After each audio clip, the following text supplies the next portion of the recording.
warahmatullahi wabarakatuh. Waalaikumsalam warahmatullahi wabarakatuh.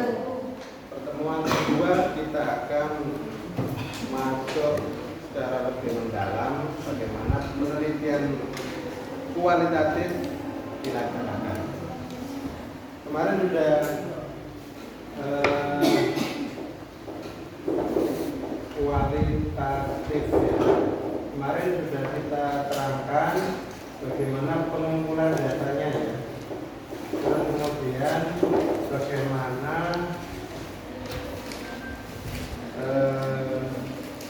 analisis datanya ya. Terus yang berikutnya adalah pengecekan ya. Pengecekan keabsahan data.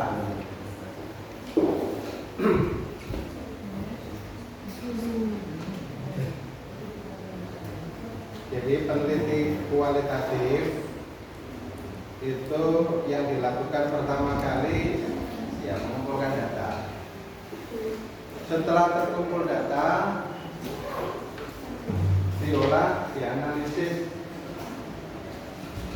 terus kemudian ada juga kegiatan pengecekan keabsahan data.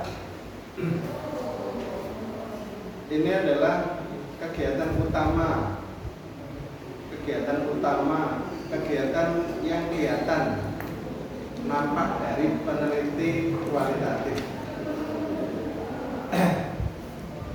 Masih ingat pengumpulan datanya seperti apa sih? Observasi.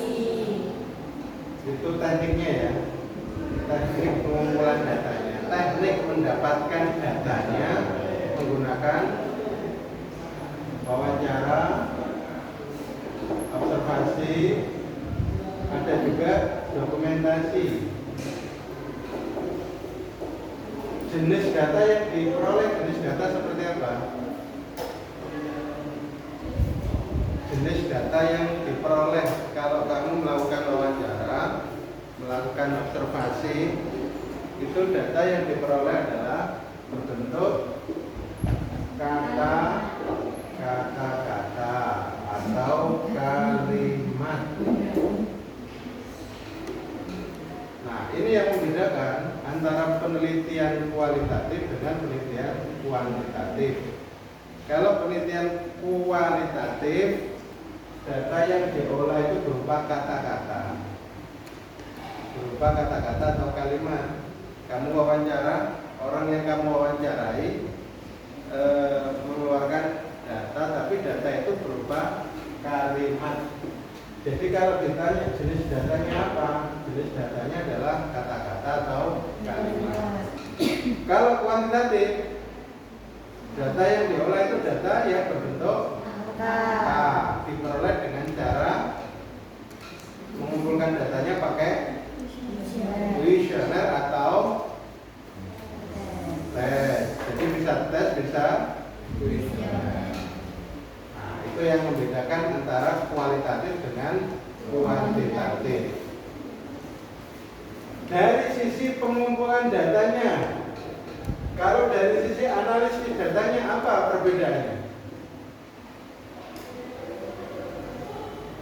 Kalau kuantitatif, data diolah menggunakan ya analisis kuantitatif, yaitu sering menggunakan rumus statistik. Dari rumus statistik yang digunakan dapat diperoleh kesimpulan.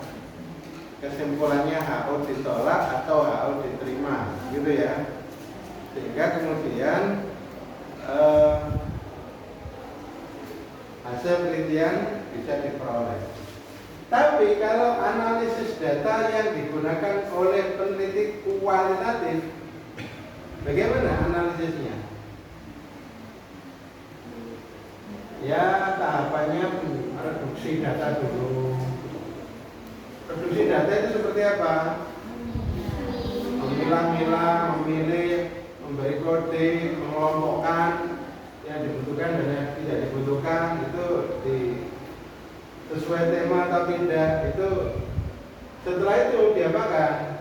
Display, disajikan secara sistematis, secara urut. Nah, baru kemudian penyimpulan atau drawing. Penyimpulan ini yang nanti menghasilkan temuan. Jadi kemudian nanti hasilnya adalah temuan. Mestinya temuan baru. Bedanya dengan kuantitatif apa? Ini kalau kuali itu menghasilkan temuan baru. Kalau kuanti, apa yang dihasilkan?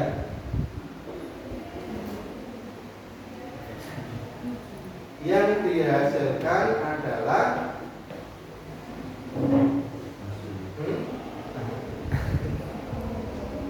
uji teori. Jadi teorinya itu benar atau salah. Teorinya semakin kuat atau teorinya direvisi. Nah, makanya kemudian penelitian kualitatif seringkali dianggap sebagai menghasilkan temuan baru. Kalau penelitian kualitatif sebutannya adalah penelitian uji teori. Nah, jadi ini yang harus kamu jadikan perhatian. Jadi nanti kalau penelitian kualitatif kamu itu ternyata kok hasilnya sama dengan teori, berarti hasil penelitian kamu itu diragukan. Ya gak sesuai dengan misinya. Misi penelitian kualitatif itu adalah menghasilkan teori baru atau minimal temuan baru, walaupun temuan itu belum bisa disebut sebagai teori baru. Kalau peneliti kuantitatif, ya nggak ada temuan baru. Kan dia misinya itu hanya uji teori. Teorinya sudah ada atau belum? Loh, kuantitatif kok nggak ada teorinya, itu berarti batal penelitiannya, tidak sah. Makanya kamu sudah harus menghadirkan teori.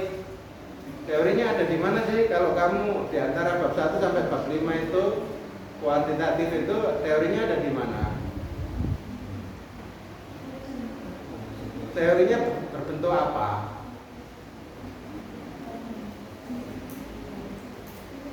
Guys, ojo menengahi. Aku ini kayak betul jamu ae.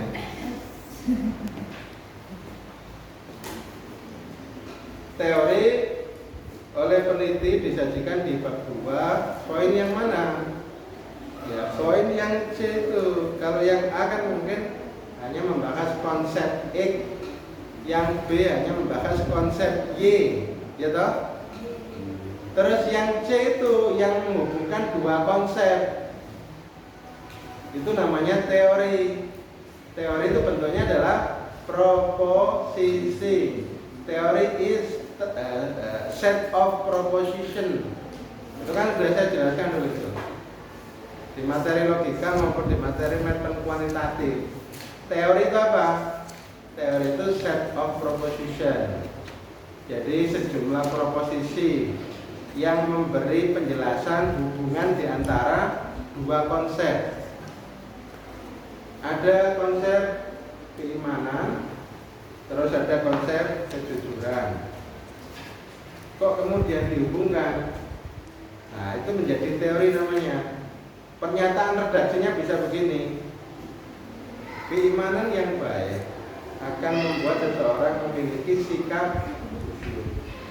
Jadi kejujuran dipengaruhi oleh keimanan. Nah, itu contoh-contoh redaksi teori. Dan akhirnya kamu mau uji.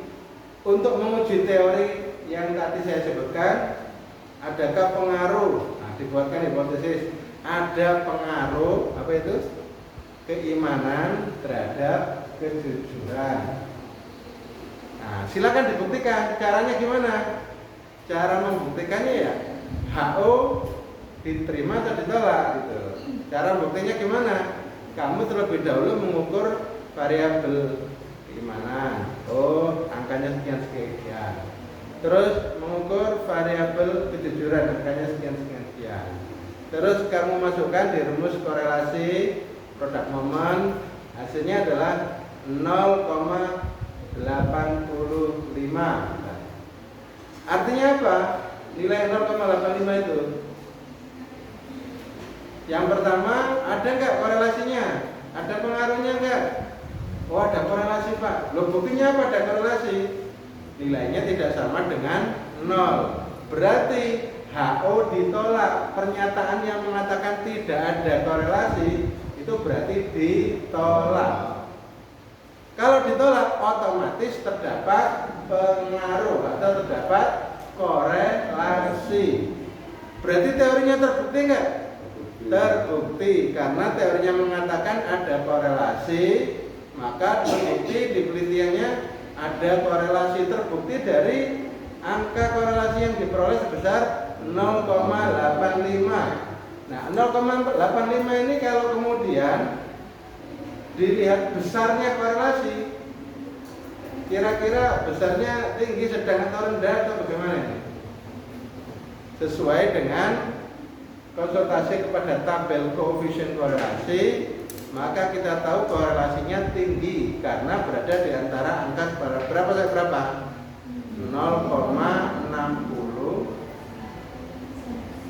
Oh, 85 tadi ya. Berarti sangat tinggi, bukan tinggi. 0,81 sampai 0,99. Masih ingat? Nah, itu adalah uji teori untuk membuktikan benar tidaknya teori.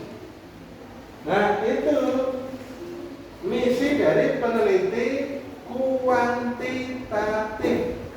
Jadi kalau kamu ditanya di mana teorinya, ya udah dipaparkan di bab 2 yang di situ bagian C itu yang menyatakan hubungan di antara konsep satu dengan konsep yang lain. Nah, itu adalah penelitian kuantitatif. Sementara peneliti kualitatif, misinya itu adalah menemukan hal baru. Istilahnya temuan baru.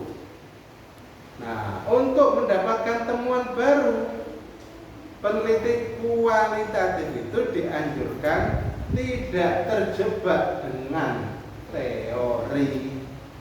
Jadi kalau kamu membaca teori, jangan sampai kemudian memaksa diri kamu menghasilkan data sesuai teori itu. Oleh karena itu, ada ilmuwan yang meminta atau mengharapkan peneliti kualitatif itu terjun di lapangan itu tanpa membawa teori dulu, supaya ketika dia menggali data tidak terframing dengan teori yang sudah dibaca. Nah, tetapi itu bagi peneliti formal itu susah. Kalau dia harus izin, mana proposalnya? Kalau dia misalnya minta didanai, mana proposalnya? Nah, ketika proposal itu kan juga harus mencantumkan bab 2-nya, landasan teorinya atau kajian pustakanya. Nah, karena itu kemudian peneliti kualitatif kadang-kadang sulit menghindarkan diri dari teori yang sudah disiapkan. Cuma tetap harus hati-hati, jangan sampai kemudian terjebak oleh teori sehingga nanti temuannya itu kok kayaknya sama saja dengan teori. Apa yang dipaparkan itu kok kayaknya ya sudah seperti yang ada di buku-buku, sudah seperti yang ada di artikel-artikel. Nah, itu berarti seakan-akan memaksa data di lapangan itu sama dengan teori. Nah, ini yang harus dihindari oleh peneliti kualitatif, termasuk kalian yang sebentar lagi melakukan riset kualitatif. Nah, sekarang supaya kita bisa melaksanakan penelitian kualitatif, memang harus paham pengumpulan datanya, harus paham analisis datanya, tapi jangan lupakan yang ketiga ini. Ini penting karena harus penting kita berikan di awal. Karena apa? Karena sejak pengumpulan data itu sudah harus dilakukan yang namanya pengecekan keabsahan data. Dengan cara apa sih kemarin pengecekan keabsahan data itu?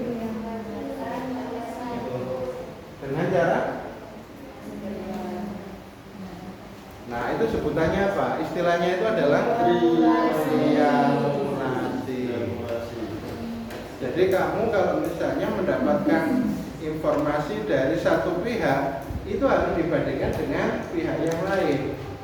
Jadi penyajiannya itu ya bisa mengkomparasikan, seakan-akan itu mendialogkan. Paparan kamu itu seakan-akan menunjukkan ada dialog antara informan A dengan informan B. Nah, gitu. Sampai informan C, informan D. Walaupun kadang-kadang tidak semua informan itu tampil dalam display penyajian data kamu. Jadi kamu boleh menampilkan sampel, walaupun tidak bisa disebut sebagai sampel ya.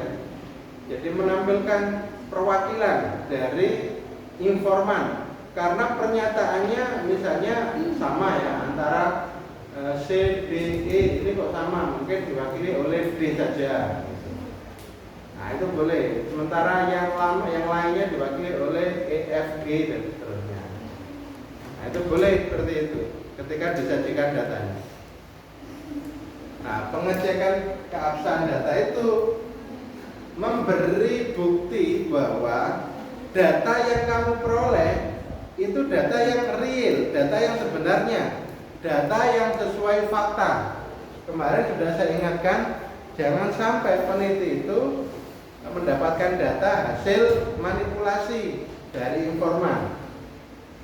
Informan tidak memberi penjelasan apa adanya dengan berbagai motif. Boleh jadi karena tidak ingin misalnya ya, tidak ingin keburukannya diketahui, tidak ingin nanti dia mendapat masalah. Makanya kemudian yang paling bagus itu peneliti kualitatif itu tidak diketahui sebagai peneliti. Jadi penelitiannya itu tidak diketahui bahwa dirinya adalah seorang peneliti. Seperti yang kemarin saya contohkan itu, kalau meneliti tentang kehidupan anak pang, bagaimana sih kehidupan anak pang, maka kita itu ya harus menjadi bagian dari kelompok anak pang. Karena kalau tidak, maka data tidak akan pernah kita peroleh.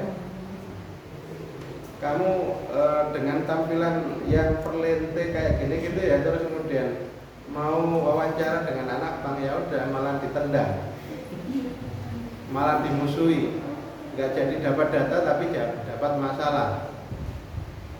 Nah, maka kamu kalau yang diterima sana ya mungkin harus seperti menjadi bagian dari kelompok mereka, walaupun sementara untuk kebutuhan penelitian itu saja. Jadi pakaiannya ya dibuat bolong-bolong, rambutnya dibuat pang gitu ya, dibuat merah-merah. Terus kemudian ya ikut dalam kegiatan mereka sehari-hari. Nah, baru mereka kan kemudian secara otomatis itu cerita-cerita wong tua tuh kayak belas ya, lagi akhirnya. Nah, itu bisa kita buat kesimpulan. Ternyata menjadi anak pang itu karena terpaksa karena dimusuhi orang tuanya misalnya. Dan nanti kamu bisa mendalami lebih jauh. Ya, kok iso ngono iku ya bisa ceritane. Nah, kan akhirnya cerita dia. Ya sajane masalah remeh temeh. Awalnya itu aku gak gelem dikongkon tuku lombok. Mulai nama tuku lombok. Nah, itu kemudian diceritakan disharmoni terjadi di keluarganya seperti apa. Nah, akhirnya kamu punya data yang sesuai fakta. Andai kan kamu wawancara tanpa menjadi bagian dari mereka, ya dia gak akan cerita.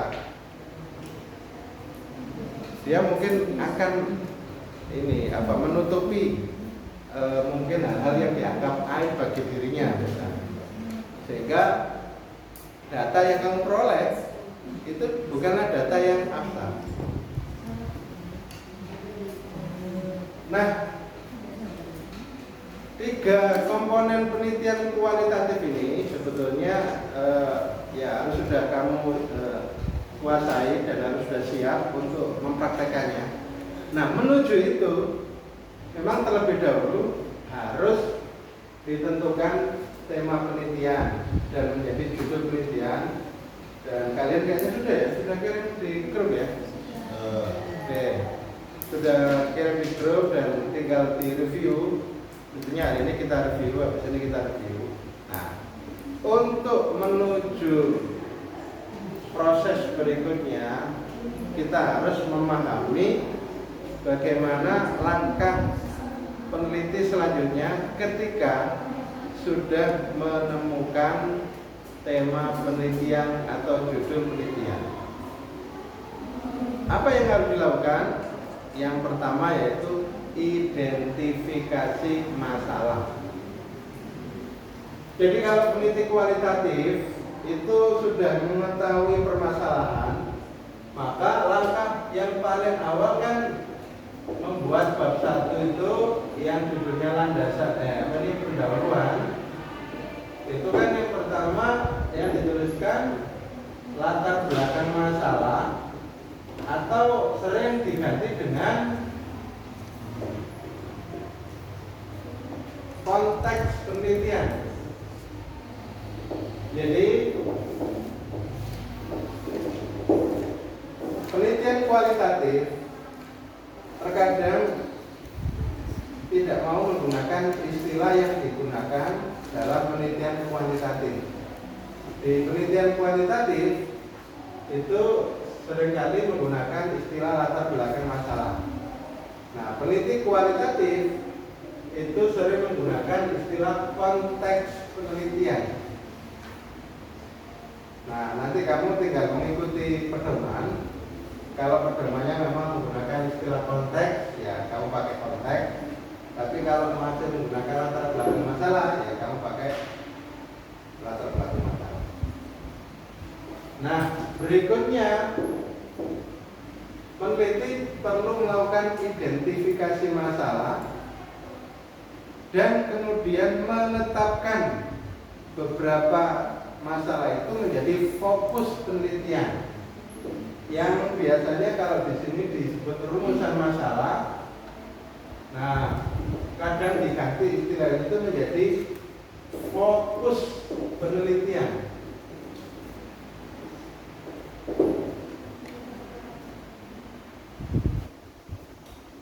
Bagaimana kemudian peneliti menetapkan fokus penelitiannya? Yang dilakukan terlebih dahulu sebetulnya ada langkah yang tidak ditampilkan, walaupun dalam pedoman yang lain, di kampus yang lain, atau dalam pedoman riset yang lain, itu ada tahapan yang disebut sebagai identifikasi masalah.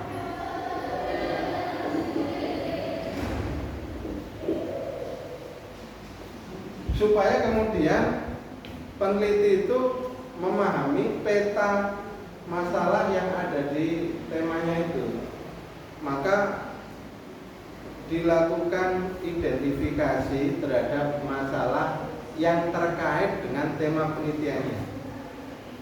Nah, kalau kemudian kamu sudah punya judul, punya tema, dan sudah kamu ungkap apa sih masalah yang menjadi keprihatinan kamu itu, atau dalam konteks yang seperti apa sih tema itu kamu angkat, maka peneliti kemudian berusaha melisting, berusaha memperinci, membuat rincian dalam bentuk pertanyaan sebanyak-banyaknya.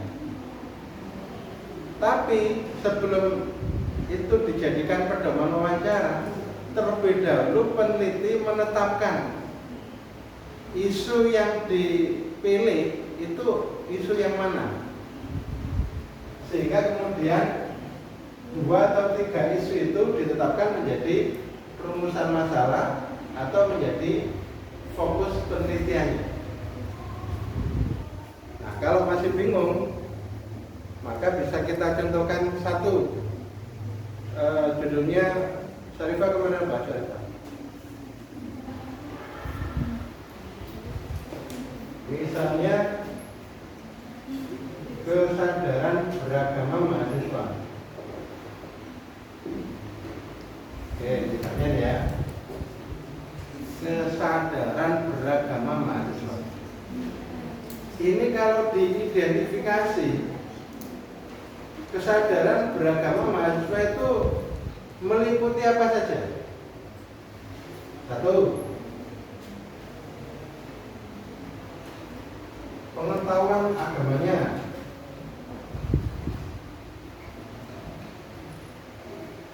Yang kedua, pengamalan agamanya.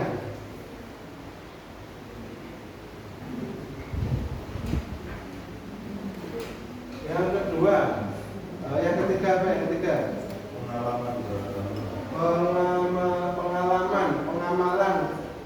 pengalaman dan pengamalan itu beda ya. Kalau pengalaman itu seperti apa?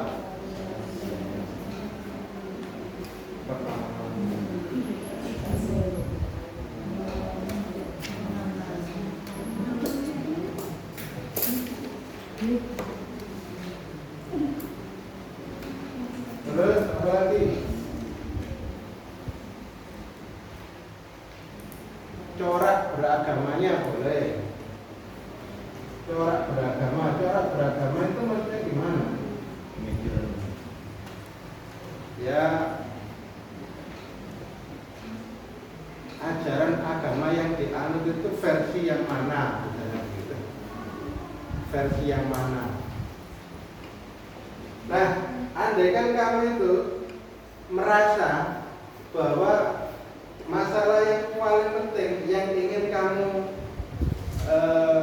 dalami itu adalah tentang pengamalan beragama dan corak beragamanya, maka tinggal dipilih 2 ini untuk menjadi rumusan masalah. Bagaimana pengalaman agama, bagaimana pengamalan agama mahasiswa. Terus yang berikutnya, bagaimana corak beragama mahasiswa. Nah, jadi terlebih dahulu peneliti kualitatif itu mengidentifikasi hal-hal yang terkait dengan tema besarnya itu, baru kemudian memilih yang dianggap paling penting. Paling penting bagi peneliti itu dengan pertimbangan apa? Mungkin yang pertama, isu ini sekarang sedang ngetren. Untuk itu dibutuhkan kajian terkait isu ini atau isu ini. Yang kedua, boleh jadi belum banyak yang meneliti. Karena belum banyak yang melakukan penelitian tentang ini, maka temuan tentang ini menjadi sangat penting sebagai gambaran bagi semua pihak yang memang bertanggung jawab terhadap masalah ini. Jadi dari judul atau tema yang sudah kamu pilih, peneliti kualitatif itu harus mengidentifikasi dulu. Nah, walaupun nanti itu di skripsi itu hanya ada A dan B, tetapi pada tugas kali ini nanti harus menyertakan identifikasi masalah. Jadi dari poin A itu fokus konteks penelitian, poin B identifikasi masalah, dan poin C adalah fokus penelitian. Nah, itu sudah harus bisa kamu rumuskan segera. Untuk poin A, konteks penelitian, ya seperti halnya kamu menyusun latar belakang masalah, ya nggak jauh beda lah dengan menyusun latar belakang masalah pada penelitian kuantitatif ya. Jadi itu segera kamu upayakan segera. Nah, berikutnya ya, setelah peneliti menetapkan fokus penelitiannya, memilih 2 misalnya dari berbagai masalah yang diidentifikasi itu, maka setelah itu membuat pertanyaan yang digunakan untuk menyusun pedoman wawancara.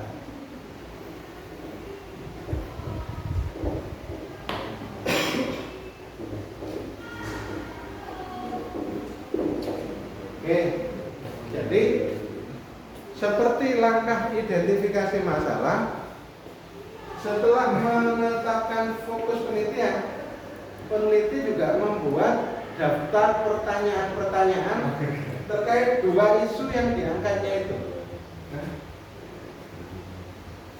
Nah, sebaiknya minimal mungkin 20 pertanyaan per isu, sehingga kemudian nanti kamu tidak kehabisan pertanyaan ketika akan melakukan wawancara. Nah, begitu. Oke, dari sini kemudian kamu sudah bisa memahami bagaimana peneliti kualitatif menyiapkan rancangan proposalnya ya. Tapi pada bab 1 aja, masih pada bab 1. Nah, berikutnya kita akan bahas bagaimana peneliti kualitatif menyiapkan teorinya. Yang itu juga dituangkan di bab berapa ya? Di bab 2 ya. Jadi nanti peneliti juga menyiapkan bab 2. Kalau penelitian kuantitatif sering menggunakan istilah landasan teori, maka peneliti kualitatif dianjurkan menggunakan kajian pustaka.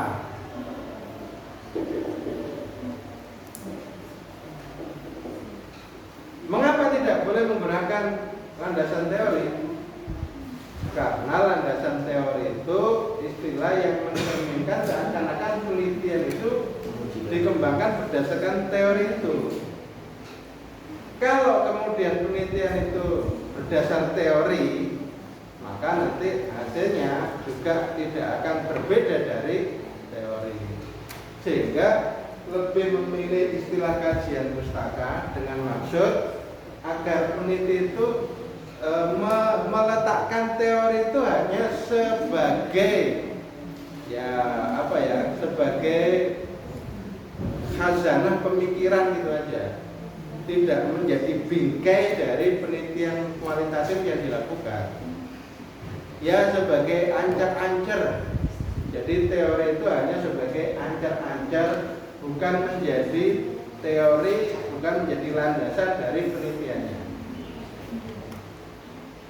Nah, berikutnya penyusunannya tidak seperti landasan teori di penelitian kuantitatif yang memberikan kewajiban untuk menjelaskan definisi dari teori, terus kemudian ciri-ciri dari teori, dari konsep itu. Tidak seperti itu. Kalau kajian pustaka, maka penyajiannya itu fleksibel, luas. Ya, ruang lingkup pembahasan yang terkait dengan tema itu, nah, itu yang kemudian ditampilkan dalam bab 2. Jadi ketentuan dalam penyajian bab 2 kajian pustaka itu lebih luas, lebih fleksibel, tergantung kebutuhan peneliti ingin memahami perspektif masalah itu dari sudut pandang yang mana, sehingga kemudian tidak ada semacam keharusan ya bagi peneliti untuk misalnya menghadirkan teori-teori yang seperti ditampilkan pada penelitian kuantitatif.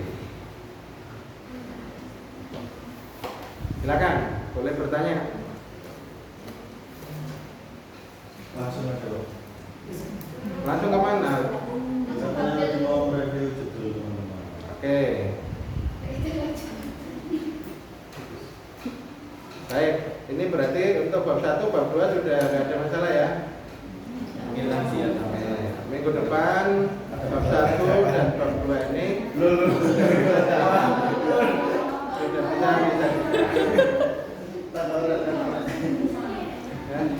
matikan.